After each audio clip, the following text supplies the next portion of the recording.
Hello everyone, myself Dr. S. MOHAMED NAZEER. This class I am going to teach you macroeconomics in macroeconomics economic systems.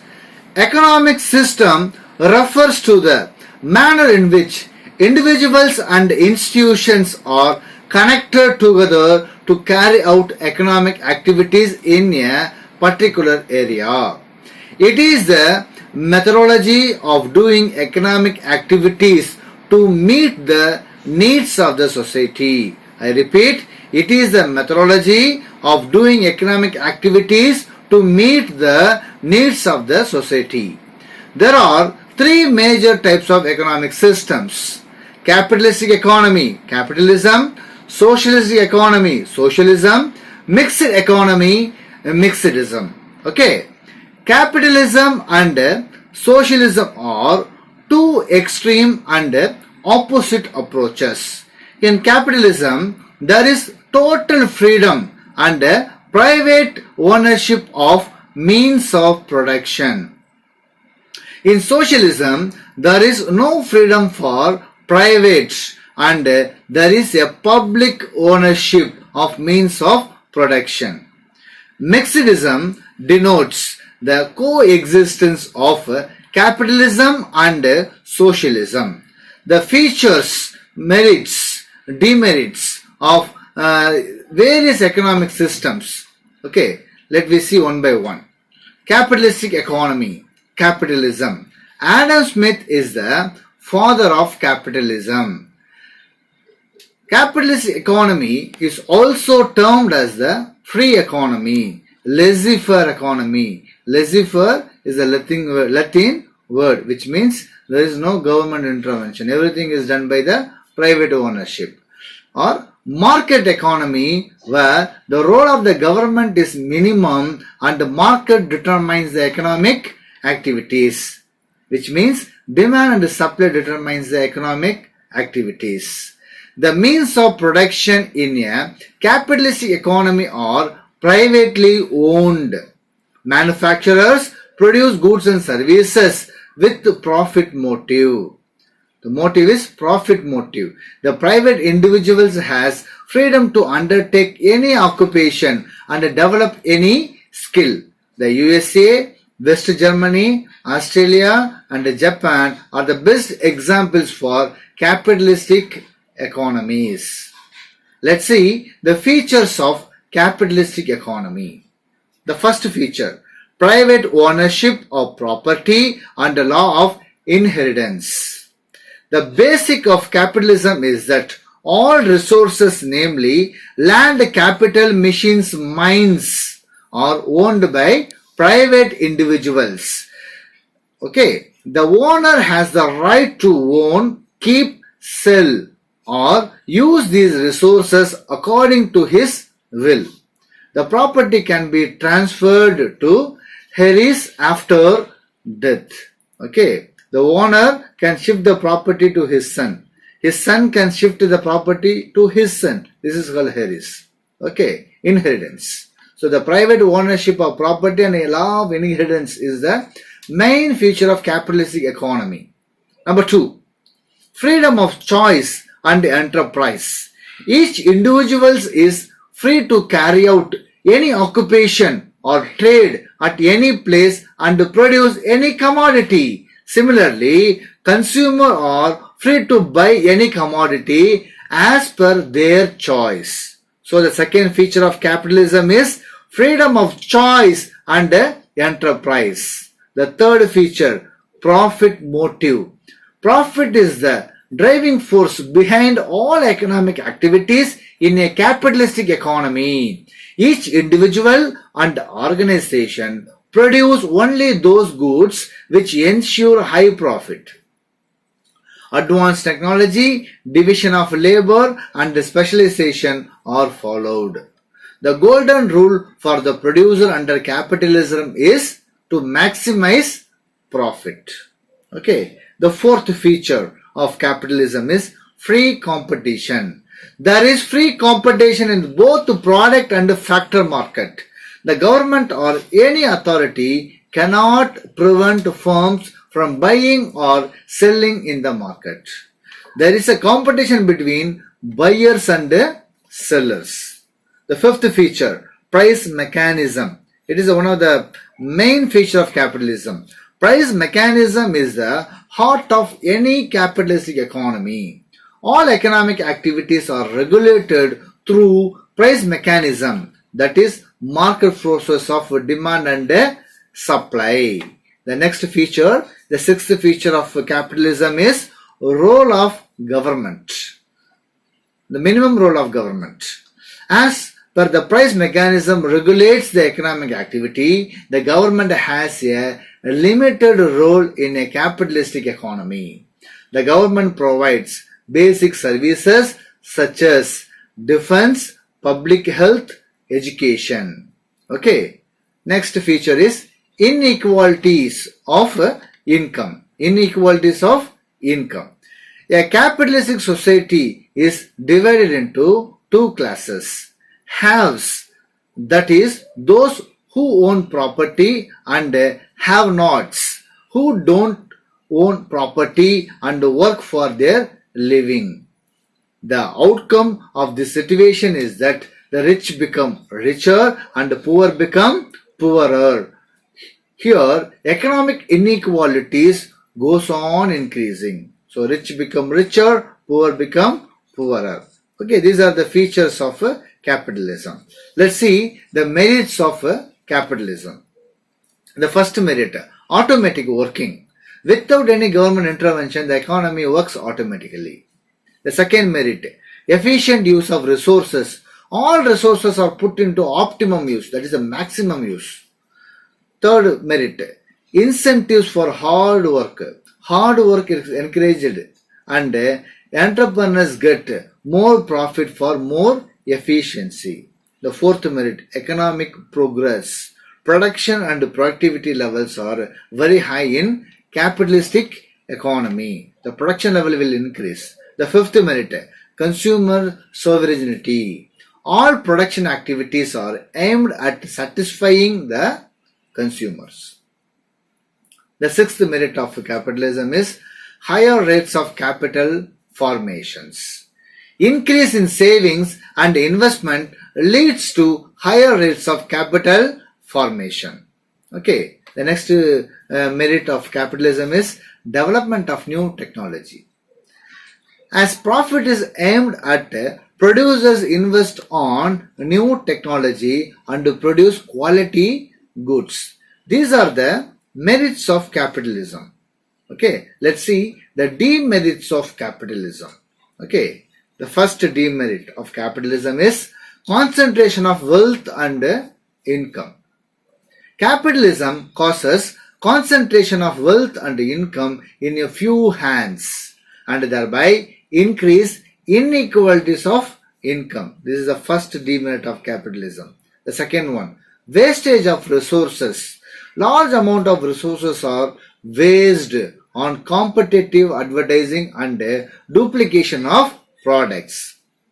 The third demerit, class struggle. Capitalism leads to class struggle as it divides the society into capitalists and workers. The next demerit is business cycle. Free market system leads to frequent violent economic fluctuations and crisis. Business cycle. The last demerit of capitalism is production of non-essential goods. Even the harmful goods are produced if there is a possibility to make profit. So these are the demerits of capitalism. Let's see socialism, socialistic economy. The father of socialism is Karl Marx. Socialism refers to a system of total planning, public ownership and state control on economic activities. Socialism is defined as a way of organizing a society in which major industries are owned and controlled by the government. So totally here government control. A socialistic economy is also known as planned economy or command economy. Okay. In a socialistic economy, all the resources are owned and operated by the government. Total opposite to capitalism. Here socialism, all the resources are owned and operated by the government.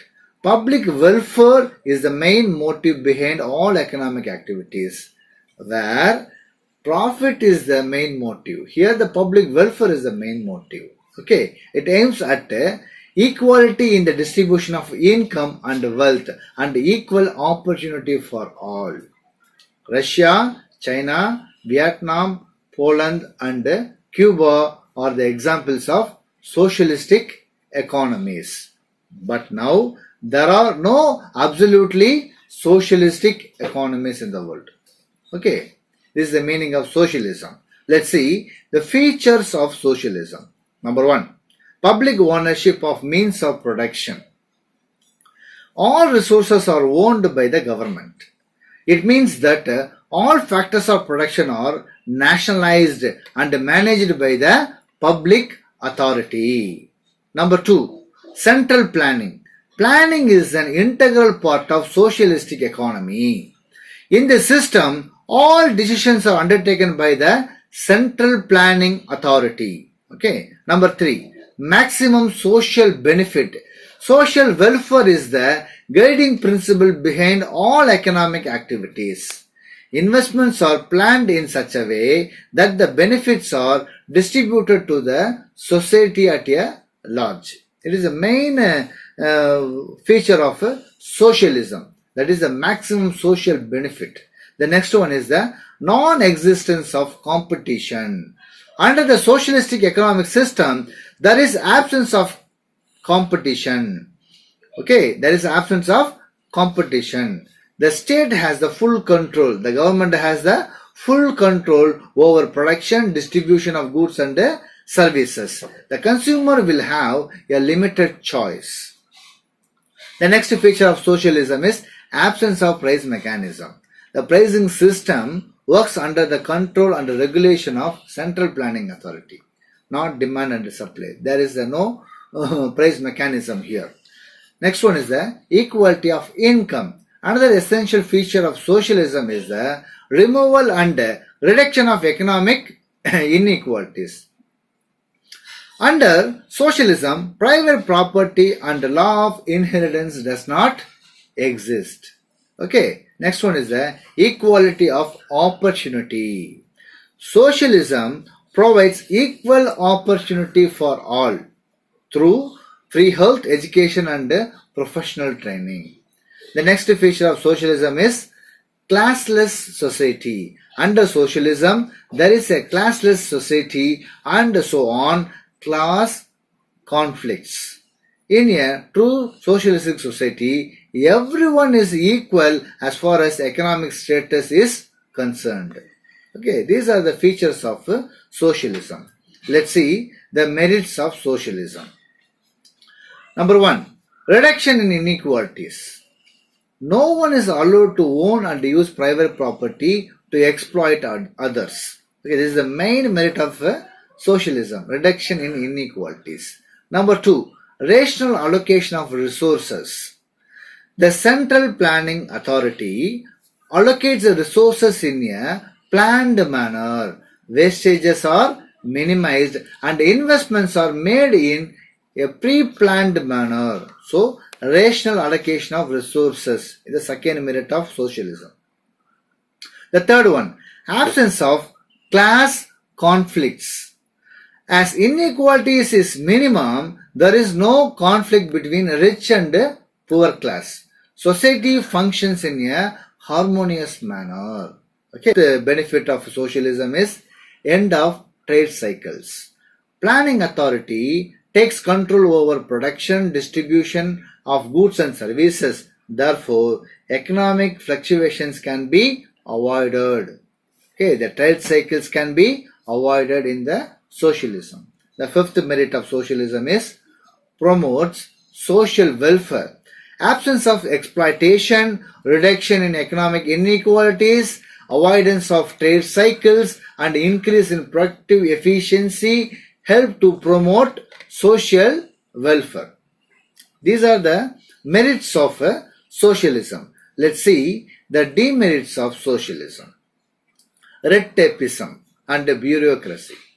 As decisions are taken by the government agencies, approval of many officials and movement of files from one table to another table takes time. It leads to red tapeism.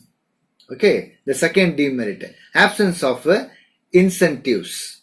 The major limitation of socialism is that the system does not provide any incentives for efficiency.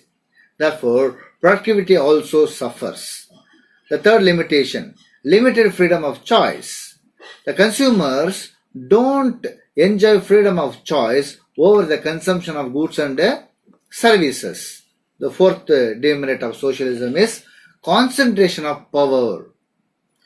The government takes all major decisions. The private takes no initiative in making economic decisions. Hence, the government is more powerful and misuse of power can also take place. This is the demerits of socialism. Let's see the mixed economy, mixedism. Okay, in a mixed economy system, both the private and the public sector coexist and work together towards economic development. Work together towards economic development, both private and public. It is a combination of both capitalism and socialism. It tends to eliminate the evils of both capitalism and socialism. In these economies, resources are owned by individuals and the government. India, England, France, Brazil are the examples of mixed economy. Let's see the features of mixed economy. Number one, ownership of property and means of production. The means of production properties are owned by both private and public. The public and private have the right to produce, use, transfer their resources. Number two, the second feature of mixed economy, coexistence of public and private sector. In a mixed economy, both private and public sectors coexist. Private industries undertakes activities primarily for profit. Public sector firms are owned by the government with a view to maximize social welfare. The third feature, economic planning. The Central Planning Authority prepares the economic plans. National plans are drawn up by the government and both private and public sectors abide. In general, all sectors of the economy functioning according to the objectives, priorities and targets laid down in the plan. So economic planning, okay, both the private and public are participated. The fourth feature of the mixed economy, solution to economic problems. The basic problems of what to produce, how to produce, for whom to produce, and how to distribute are solved through the price mechanism as well as the state intervention, government intervention, where here the price mechanism is there and the government intervention is also is there. So the economic problem will get the solution under the mixed economy. Okay, the next one is the freedom and control. Though the private has freedom to own resources, produce goods and services and distribute the same, the overall control on the economic activities rests with the government. So all the control government has. Okay, these are the features of mixed economy. Let's see the merits of mixed economy. Number one, rapid economic growth. The best advantage of mixed economy is that it promotes rapid economic growth. Thus, both public requirements and private needs are taken care of. Okay, rapid growth of economy. Number two, balanced economic growth. The second merit of mixed economy. Mixedism promotes balanced growth of the economy. It promotes balanced growth between agriculture and industry, consumer goods and capital goods, rural and urban. Okay, the third merit of mixed economy is proper utilization of resources. In a mixed economy, the government can ensure proper utilization of resources. The government controls most of the important activities directly and the private sectors indirectly. Okay, the next one is the economic equality. The government uses progressive rates of taxation for laying income tax to bring about the economic equality between rich and poor. So the government is imposing the progressive rates of taxation. And the fifth merit of mixed economy is special advantage to the society. The government safeguards the interest of the workers and the weaker sections by legislating on minimum wages and rationing, establishing fair price shops, and formulating social welfare measures. These are the merits of mixed economy. Let's see the demerits of mixed economy. Okay, number one, lack of coordination. The greatest drawback of mixedism is the lack of coordination between public sector and the private sector. As both work with divergent motives, it creates many coordination related problems. Number two, competitive attitude. It is expected that both government and the private should work with a complementary spirit towards the welfare of the society. But in reality, they are competitive in their activities. Okay, the next demerit of mixed economy is inefficiency. Most of the public sector enterprises remain inefficient due to lethargic bureaucracy, red tapeism, and lack of motivation. Okay, the next demerit is fear of nationalization. It is in a mixed economy, the fear is nationalization. Okay, discourages the private entrepreneurs in their business operation and innovative initiatives. If they success in their business, the government will take that unit. So they will fear of this nationalization. This is one of the demerit of mixed economy. The last demerit of mixed economy is widening inequality. Ownership of resources, law of inheritance, and the profit motive of people widens the gap between rich and poor. Ultimately, the inequality of capitalism and the inefficiency of socialism are found in mixed economies. In this class, we've seen the three types of economic system: capitalism, socialism, mixed economy.